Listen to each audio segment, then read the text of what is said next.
খালাস পেয়েও ১৬ বছর জেল খেটেছেন বিডিআর কর্মকর্তা। বাবার আদর ভালোবাসা থেকে বছরের পর বছর বঞ্চিত হয়েছিল সন্তানরা। আমার বাবা যখন গন্ডগোলে পড়ে তখন আমার বয়স ছিল ৮ বছর। এই দীর্ঘ ১৬ বছর বাবা সে আদর ভালোবাসা থেকে বঞ্চিত হয়েছে। নোয়াখালীর কবিরহাট উপজেলার পদুমা গ্রামের বাসিন্দা সাবেক নায়েক ফিরোজ মিয়া ১৯৮৬ সালের ৩১শে জুলাই তৎকালীন বিডিআরে যোগদান করেন তিনি। স্বাভাবিক নিয়মে ২০১১ সালে অবসর গ্রহণ করার কথা, কিন্তু ২০০৯ সালের ২৫ ফেব্রুয়ারি দায়িত্বরত অবস্থায় গোলাগুলির শব্দ শুনতে পান। প্রাণ বাঁচাতে পার্শ্ববর্তী ভবনে আশ্রয় নেন তিনি। তারপরেই ঘটে যায় পিলখানা ট্র্যাজেডি, আর সেই মামলায় মিথ্যা সাক্ষ্য না দেয়ায় তাকে পাঠানো হয় জেল হাজতে।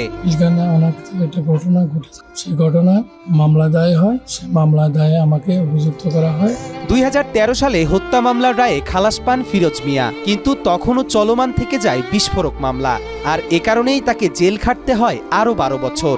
সব মিলিয়ে এভাবে কারাগারেই কেটে যায় জীবনের মূল্যবান ১৬টি বছর। অবশেষে জামিনে মুক্তি মেলে ২০২৫ সালের ২৩শে জানুয়ারি। ১৩ সালে এ মামলা রায় হয়, আমি খালাসপ্রাপ্ত হই, কিন্তু বিস্ফোরক মামলাটা আলাদা করার কারণে আমি জামিনে মুক্তি পাই না। ভালো থাকুক দেশ রক্ষার কারিগররা। মিথ্যা মামলা কিংবা হয়রানিতে ফিরোজের মতো এমন নাজেহাল পরিস্থিতি যাতে কারো জীবনে সৃষ্টি না হয়, এমনটাই প্রত্যাশা সকলের।